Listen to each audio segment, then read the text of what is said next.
This weekly podcast inspires you to step outside of your comfort zone.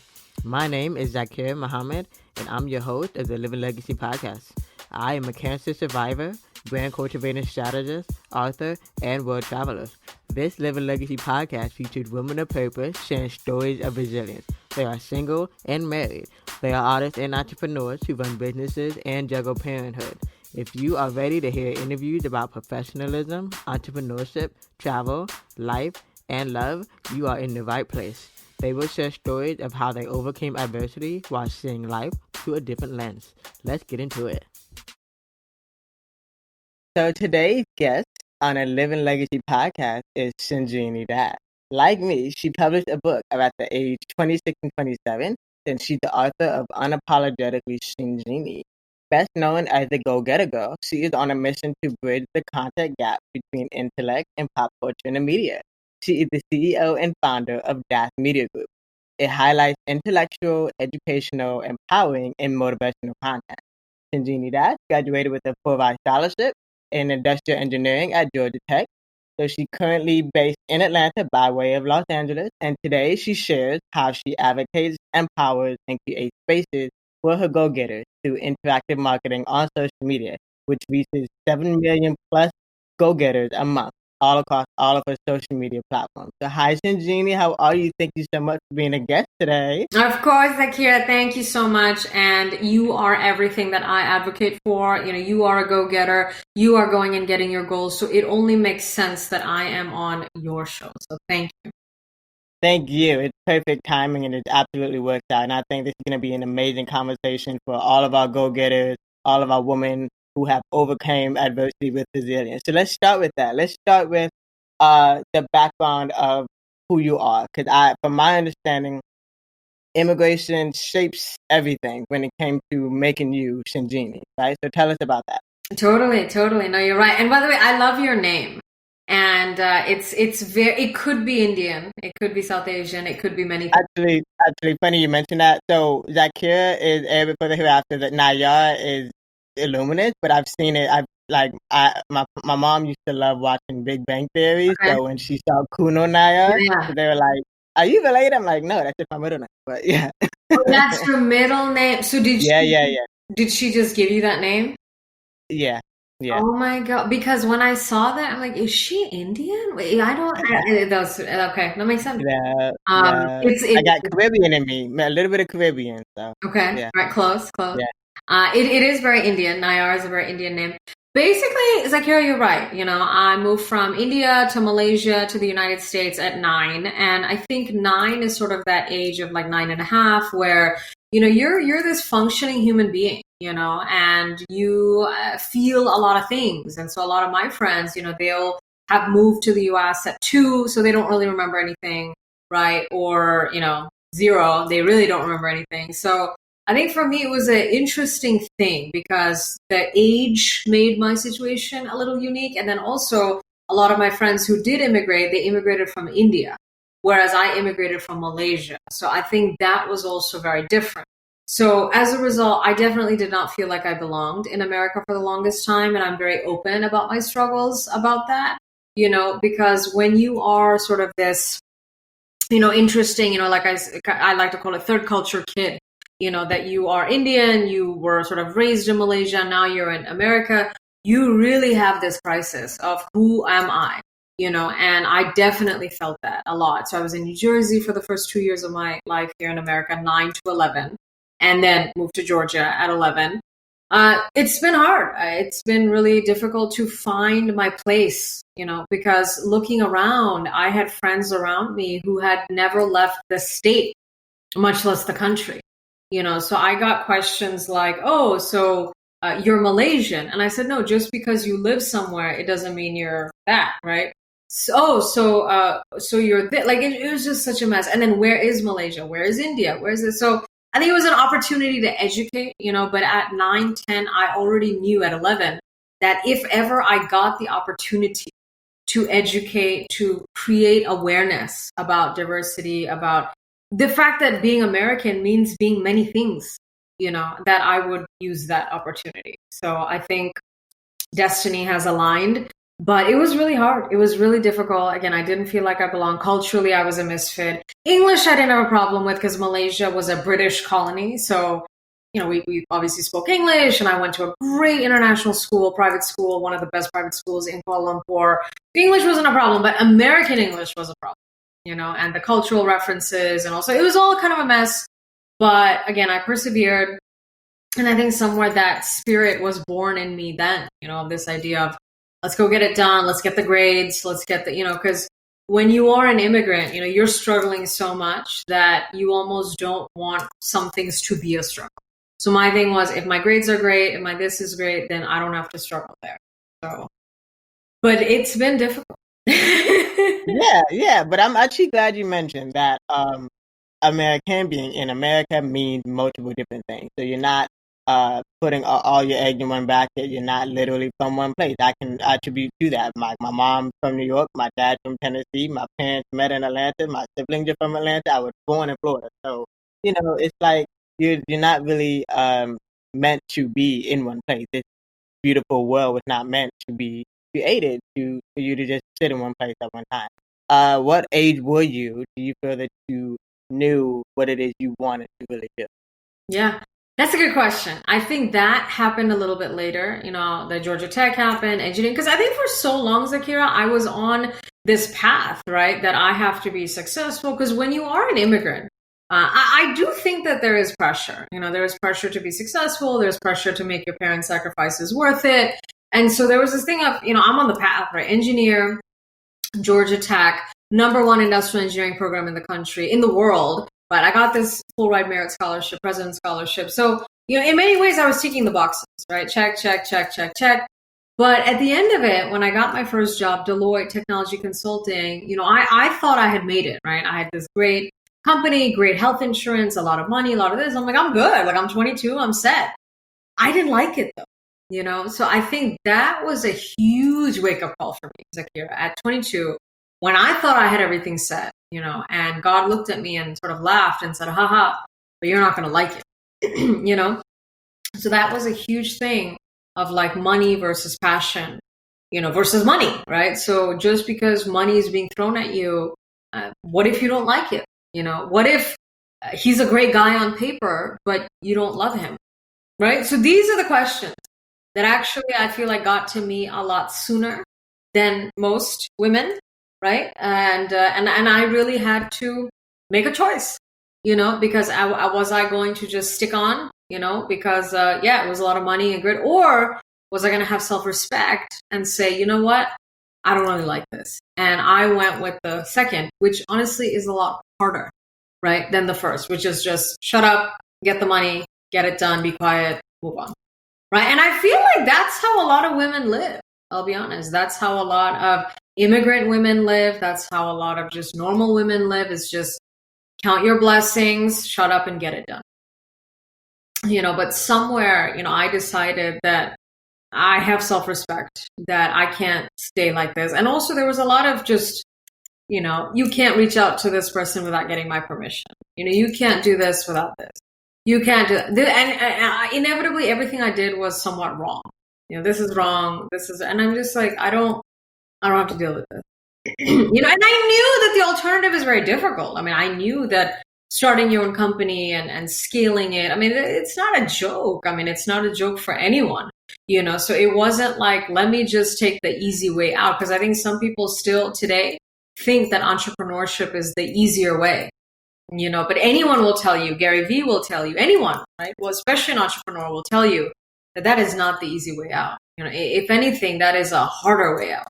Yeah, entrepreneurship is far from easy. I guess, in my opinion, the only good thing and kind of relevant thing in this time and day is that you can create, you can be flexible. I mean, you're used to being home anyways, you're used to be, locked down on a computer, on a device, especially in our industry, the marketing industry. So tell us how you chose to get really into marketing and launch your own media group. So I think I'm a natural marketer, Zakira. I still have no formal training in marketing, and I actually want to keep that going because I feel like that is why I'm successful, right? Is because I'm not using the principles and the frameworks and the having said that, I want to learn because I'm a nerd and I'm a student at heart and I'd love to learn. But I definitely want like all women listening to understand that, being self-taught is a blessing, and having that intuition that we can connect to the average everyday woman is a blessing. So I'm not trying to ruin that blessing. I'm not trying to get so caught up in jargon and technicalities that I lose her. Because there's so many people I know, especially like because I went to such a technical university, science and engineering. They use so many big words that not even they understand anything. And so I think there's value in being natural, in being self-taught, in being humble and everything. So it was a natural progression. Again, my natural interests are branding, or marketing, communications. Like this is my natural zone. Industrial engineering was what I did. I'm not sure that I would ever call that my natural zone of genius. You know what I mean? So for me, I think the frustration of not even not seeing anyone who looked like me in the media, obviously that was part of it, but just the lack of educated role models for women, So either you're sort of this, first lady or something huge, but again, the husband is the president, or like you're a singer who has like, didn't even go to college, didn't even go to high school, barely. Right. So for me, it was like, why does it have to be these two extremes? Whereas someone like me, who is an engineer, all my friends are educated, engineers, lawyers, doctors, women of color. Who are they looking up to? Who is their inspiration? And I did a little questioning. I asked a few of my friends.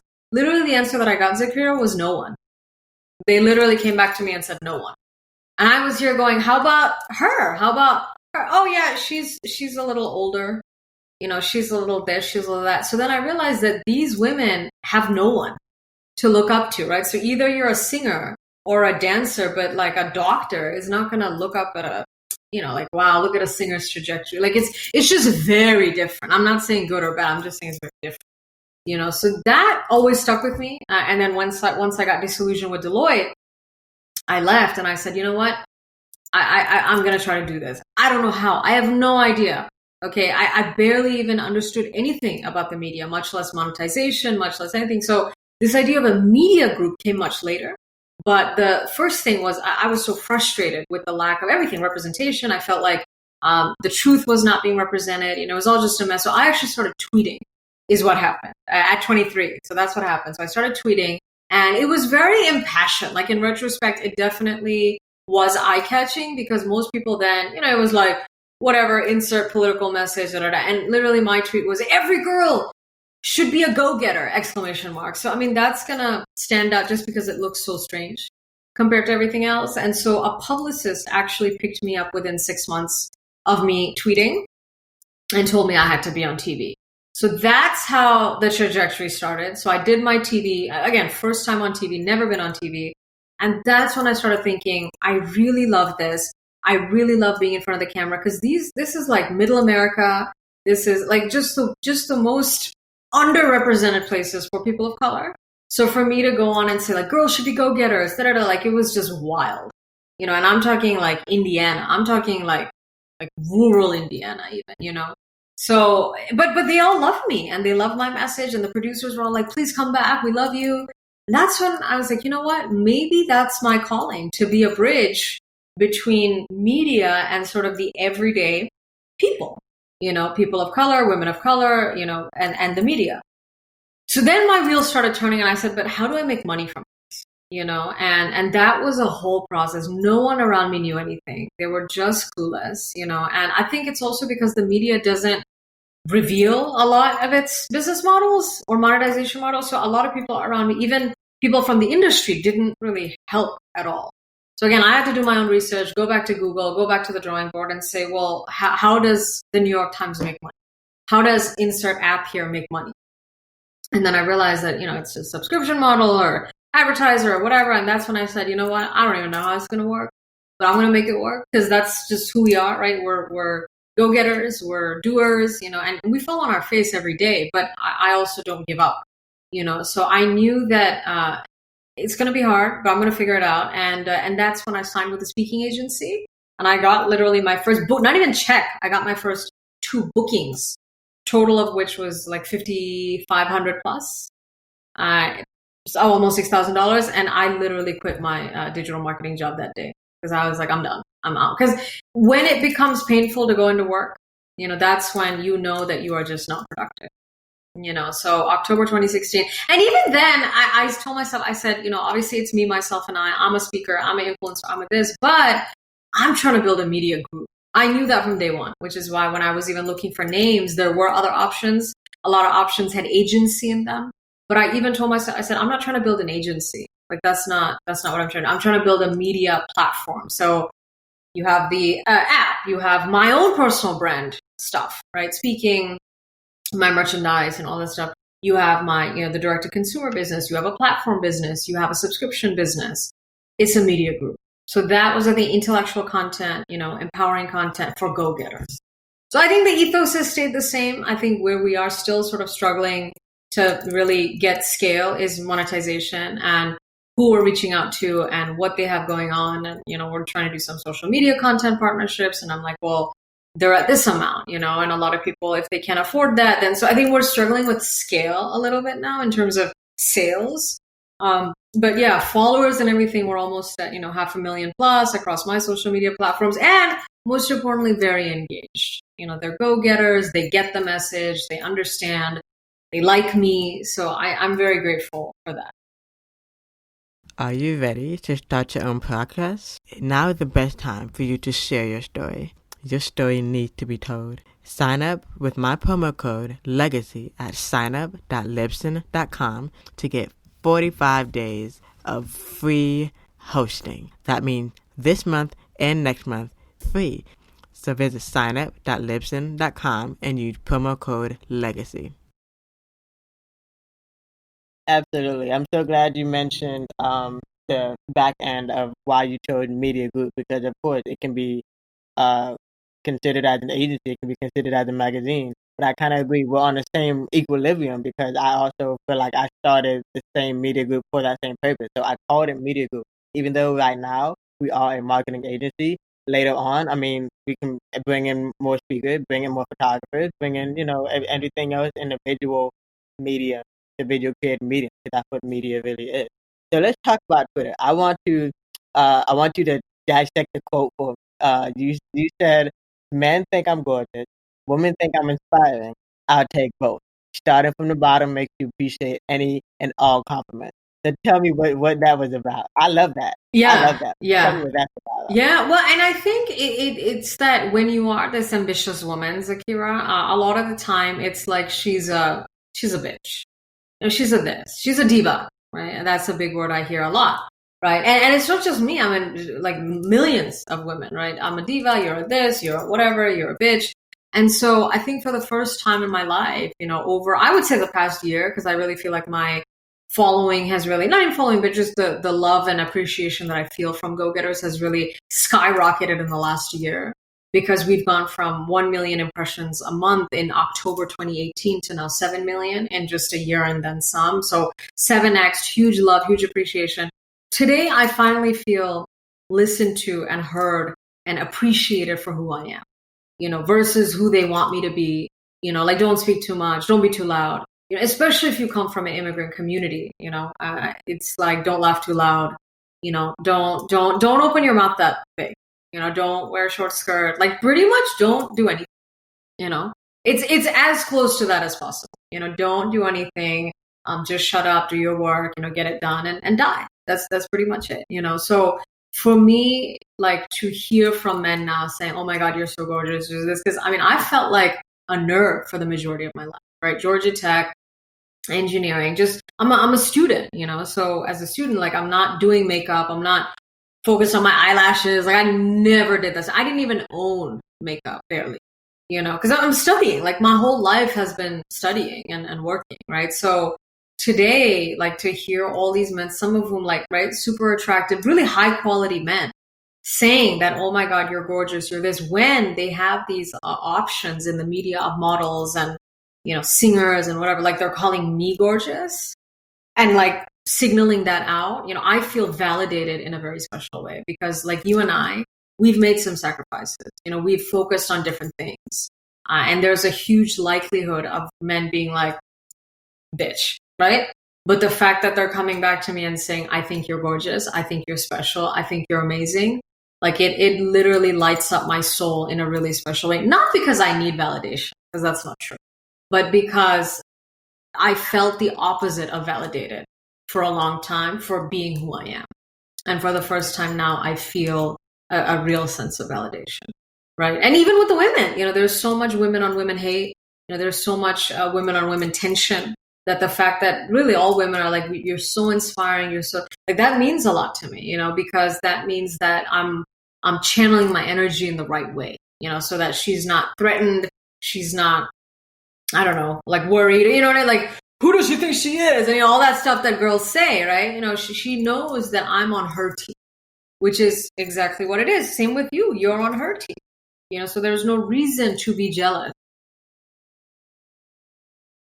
I love the fact that you're able to just kind of be more open and even realize and accept the fact that you came from the bottom and you're even able to accept compliments. Because that's another thing that's hard for women to do, to simply accept compliments. So, what, let me see. I got a few different questions for you because we've had a great conversation so far. But let me say this. Let me ask this. What would you say to all the other Shinjinis out there that are still at the bottom, or they feel like they're at their bottom, right? And they want to they're trying to just level up. What are your tips for them? Yeah, honestly, Zakira, it really is about being a go-getter, and it's about realizing that you're the only one who has control. Because, again, I'm faced with jabs every day, from, oh, you look like you've gained weight, to, oh, this is all stupid, to, like from a variety of sources. I don't want to name who, right? But a variety of sources. And so if I stop and listen to them and say, oh my gosh, I'm gaining weight. This is all dumb, right? This is all stupid. It's all pointless. I'm worthless, whatever. Like, it's so easy for everything to crumble, And I just have to remind myself, Zakira, that someone who, calls out a woman for her weight, right? Or calls out a woman for her idea as stupid, like, probably they are struggling, and that's what I have to really tell myself always, because I would never do that. I would never go publicly or on a public platform or even reach out to someone and say you suck, because that's not how I am, so I realize that if someone's doing that, it means that they're struggling from within. My concern is that a lot of women at the bottom, part of the reason that they're still stuck there is that they're listening and internalizing all of these different things. Okay, so this has been amazing. Thank you so much, Shinjini, for being on the Living Legacy podcast. Now, if you want to follow you everywhere on social media and everywhere on the web, where can we find you? Totally. So I am on all 6 social media platforms: Twitter, Facebook, Instagram, LinkedIn, Snapchat, and YouTube at Speaker Shinjini. That's SpeakerShinjini. Pretty simple, same handle. Find me, follow me for more go-getter motivation, and really I teach you how to be a go-getter and to go get your goals. And I want to clarify that a go-getter is someone who makes the first move to go get their goals versus just waiting for their goals to come to them. So definitely follow me. I do have a first book out. It is called Unapologetically Shinjini. It is my memoir at 26. It is an ebook, and it's doing really well. People are reading it. The subline is "Becoming a Go-Getter changed my life." So I'm really trying to share my story with you in great detail that social media doesn't really allow me to do, and show you, like you said, where I've come from.